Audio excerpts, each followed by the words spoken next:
So, titikman natin tong sinasabi nilang ano, dragon fruit. Dragon fruit daw to. So, tikman natin kasi first time kong kakain nito. Tingnan natin kung anong lasa, masarap ba o hindi. Paano ba to? Ah, ito yung laman niya. Parang may ano siya guys, so black ng ba natin? Hiwain natin. Ang sarap pa talaga.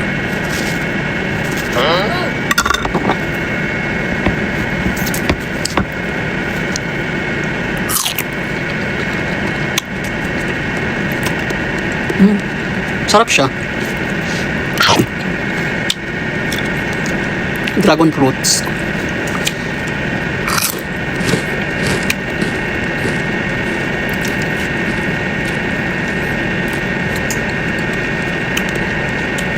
Kaya pala mahal kasi masarap din.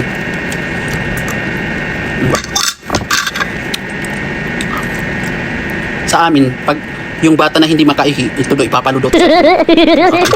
Malakas. Kuhan ko lang. Kasi hindi ko pa natry.